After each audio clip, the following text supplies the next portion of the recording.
Hareket yok. Temel etme lan.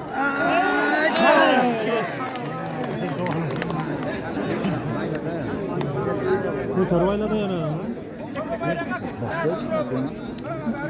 Hem bırak bu fatih otur beyt bana bu transfer umuru kuruş tutulmaz zaman olur diyor.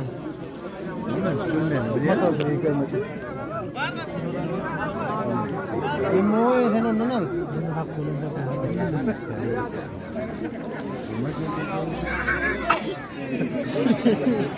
Hakkı kalacak etmez bu ne de TV yok gitkeleyim ha. Bana geliyor. Bayım oğlum. Video attın.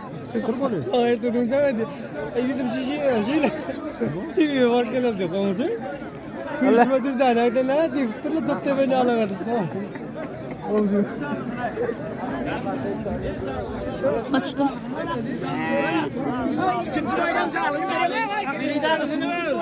Kuru uçtu kuru. Arslan. Video attın.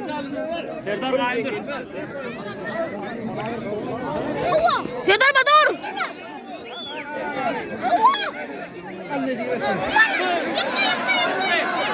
Yıktı. Serdar yıktı.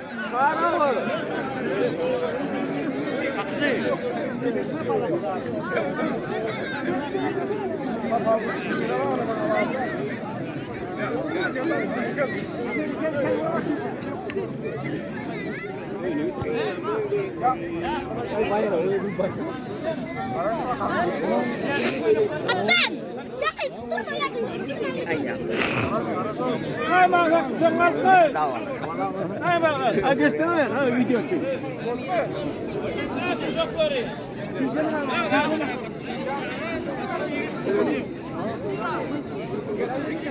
Kifan ne oldu kifan? Gel yakın hadi.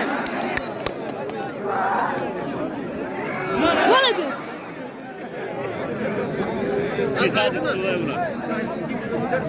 Batır aldı. Batır aldı. Gitken çağır Leo. Dırlayacağım Batıra. Ama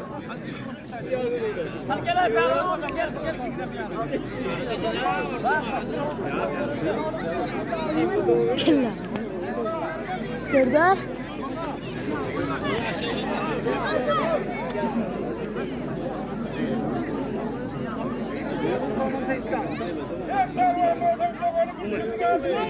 Yağmışlar ya.